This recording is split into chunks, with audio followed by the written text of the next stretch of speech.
continues our eye on tech. OpenAI has introduced Sora. It's a new text-to-video software. Sora, it says, may create imaginative and realistic scenes from text instructions. Let's take a look at some examples because this is quite fascinating here. I think we're going to start with a cat and its owner in bed. Ladies and gentlemen, this is not real. This was completely generated by AI. We've also got, I think, a man floating on a cloud reading a book. This is also not real. That is not a real person. That was generated by AI. We've got puppies in snow. Again, not real. We've also got, I think, a crested pigeon. Oh, no, yeah, gentleman, an astronaut or a stuntman wearing a red knit hat. And again, this is not real at all, completely generated by text instructions. And then, yeah, a blue crest pigeon. You would think this was a wildlife documentary, but no, it's completely generated by artificial intelligence. Dolapo Amusat, he joins us. He's a digital creative expert. He's also the founder of WeTalkSound. He joins us to talk about this stuff. Dolapo, you're very welcome. Thank you very much. Happy New Year. I think I should stop saying Happy New Year by March or the end of February. What are the pros of this stuff? Because there's been debates about what this means. Starting with the pros, the good side. Right. What do you see here? Okay, I think that a good way to look at this would be what are the challenges that creators face, right? One of them is access to resources in terms of funds. So if you have a complex script that would involve you expending a lot of money, having a lot of extras, and taking a lot of time as well to create, and you have technologies that can help you leapfrog that process and create what you would have ordinarily done in months, in a few hours. That, I think, is the most solid pro, the ability to collaborate with the human creator to create works that would have ordinarily taken so much longer to do. So I think that's there's other things like, there's a video of David Beckham that went viral once where he was promoting malaria awareness in several languages with AI tools like this, because he actually didn't create the video. Yeah. So there's stuff like that. It can be used for good purposes. Also, I think that one thing that people forget is that when people come with the dystopian ideology around this, is that these technologies can also collaborate with human creators on videos that we shot normally with cameras. So it can enhance the quality of produced videos and fill in missing parts of produced videos. So it's not all competition. It's not exactly trying to take over the jobs of all creators. Okay, so what about the cons? These clips are indistinguishable from real videos. So the whole fear around the deep fake stuff, what about the other side of the coin? Bit indistinguishable, I think that's a slightly subjective, because I know that from conversations that I've read, research I've read, the quality of AI generated videos is still, it's closer to like the highest quality video games than actual shots on camera video. Wait, so if I showed you these videos that were playing now, would you be able to tell that those are AI? On the fence about that. Yeah, so that's what I'm saying. So that's what I'm saying. It's almost like I would have thought these are real videos that were shot with cameras. So okay. So on the job side, you're in this field. Music videos for record labels or even shooting movies and so on and so forth. You're saying that this is not going to replace any of the people in the value chain that are involved in the production process? I'm not going to go the full length of saying it's not going to replace anyone. I think that there is a real conversation to be had there.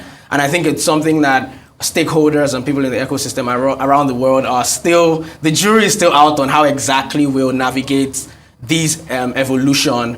But I think that the productive way to look at it is what value it adds, because no matter how much we say that it will take people's jobs, or it has come to stay and it's going to be a reality.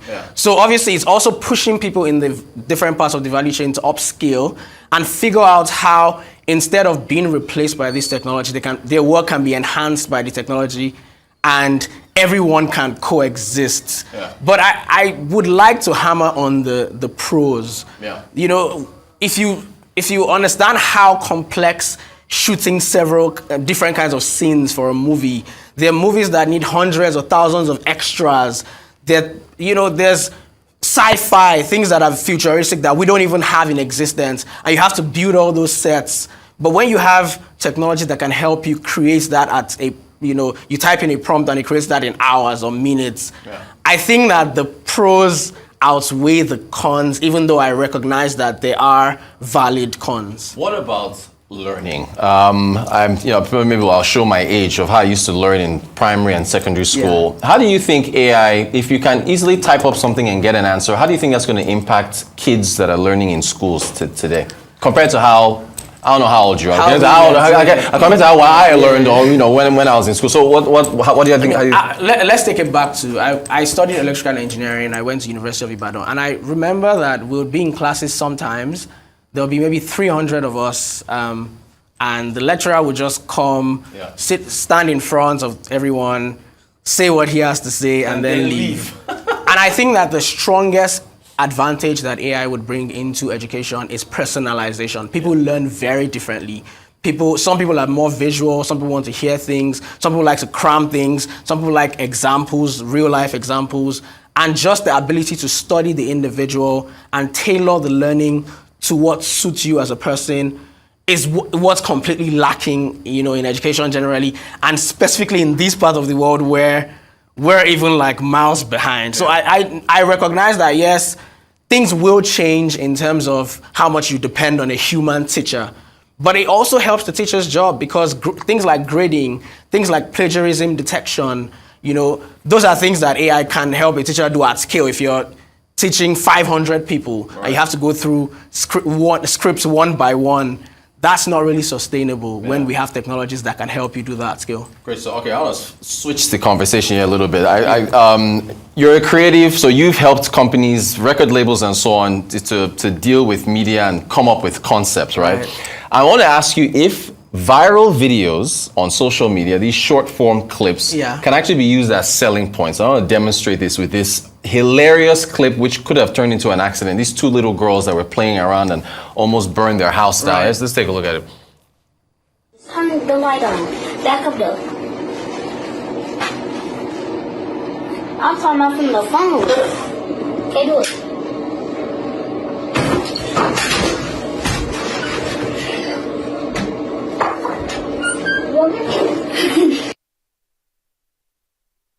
So what would you say? What would you be able to sell with that? What would come to mind if they gave that to you and said, "Listen, this thing has over 1 million views, 760,000 comments on Instagram." What would you sell? First thing that came to mind when I saw that video in terms of selling is CCTV cameras, right? It's like to watch your children. What do your children get up to when you're not there? You need to know, right? But obviously, there's also stuff like insurance. But I will add a caveat that one thing in this social media era where there's content every day, we're all very excited about things going viral. Brands don't have to jump on any and everything. Right.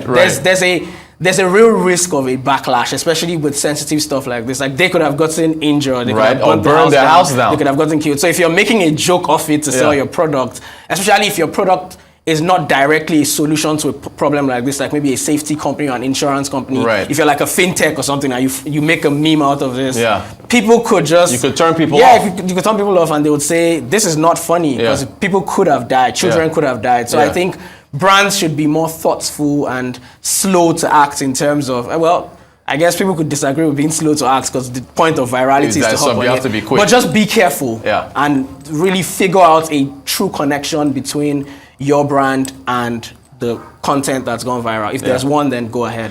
Can one fundraise off viral? You're doing fundraising. Can you fundraise off a viral video? Yes, you can. And how I would see it is if you have done the work prior and you have a solid product, you have a solid content portfolio, and you consider that viral video as a way to just get more eyeballs and attention to you, and then whoever is trying to invest goes back to see what your track record is, then you have a shot. But what I don't agree with is one-hit wonders or people who haven't showcased they haven't showcased sustainability and the ability to continue to keep that attention or create content or do work at that level, getting significant investments off of one thing, because many times those don't last. Great point. You're involved in fundraising for startups. the economy is pretty tight right now. We're just talking about inflation in the last segment. What's that looking like for startups in Nigeria right now? Yeah, so I would, because I focus more on creative industry startups, so startups in like music, film, art, and I think that one key advantage that creative industry has is the exportability of what we create in the industry. Yeah. Because clearly, different metrics are pointing to the fact that the world as a whole is super interested in our culture, music, art, and film, and things like that. So being able to build a revenue pipeline globally where people consume your product or your service or your content from across the world, and you can earn in several currencies, I think it's a good, it positions you in a good, it puts you in a good place where your business then becomes investable. But I think that outside of that, startups need to now more than ever be lean and really focus on figuring out the parts of their business that can give them exponential ROI. So if you're doing 10 things, maybe narrow down a bit into the few things that if you put in an amount of work, you can get multiple results. I think those are some of the things that investors will look out for. And also like the fundamentals of your business should be strong. So the unit economics, and just build a sustainable business and don't build a business that completely depends on investors' money. Right. We got that to be more dynamic. Can tech make fundraising more effective or efficient? Absolutely. There are, investors and VC platforms that now use AI, for instance, to match startups with investors at scale. So you basically enter your company's details, and people who have money also, enter their details based on the kind of amounts they want to invest, the kinds of companies and industries they're looking at, and AI sort of connects you to the right investor, the right startup. I think stuff like that. Also, just simple stuff like the fact that we have the internet and digital platforms that can amplify your work now help you in terms of getting more eyeballs to what you're doing. So, I mean, from the simple to the complex, because every time people ask me questions about tech, the answer is not always like blockchain or AI. Sometimes it's just like it's just the simple stuff. It's just using Twitter or having good SEO, just the fundamentals. And I think that that's one thing that we really need to get right in this part of the world. Just for our viewers, that's a search engine optimization, right? That's SEO. Optimization. And the quiz. Okay, finally, I guess, what's your outlook for the tech ecosystem, at least going forward this year? Do you think things will pick up, or how do you see things working out? I think that every marker right now is slightly biased towards certain kinds of tech, verticals. Like AI, for instance, is like if you're doing something in AI, you automatically have the eyes and ears of investors across the world. So I think people who aren't doing like high-level tech stuff should focus on the fundamentals of their business being right, because everything is seasonal. At the end of the day, the world is not completely driven by AI. There's, people still need to eat, people still need to consume content, people still need to borrow money and things like that. So, and to the extent that you can use the tech that's available to improve your business, I think that people who have built solid businesses that have great fundamentals will survive this winter and things will get better. But yeah, I think that the outlook is still positive. And for the creative side, because I'm very biased to the creative industry, I think that industry will continue to grow, because it's the one industry that I think has potential. It has potential, and it's like its progress is antithetical to what's happening with the rest of the economy in the country, because of the exportability. Like I said, most of the money we make from music, for instance, is not from local consumers. It's from abroad. External, so I think the people in the creative space should just continue to create great work and leverage digital and the internet to scale the reach that they have beyond just this market, like across the world. And great stuff. Hey, Dolapo Amusat, founder of WeTalkSound, digital creative expert. Thank you so much for joining us. Appreciate your time.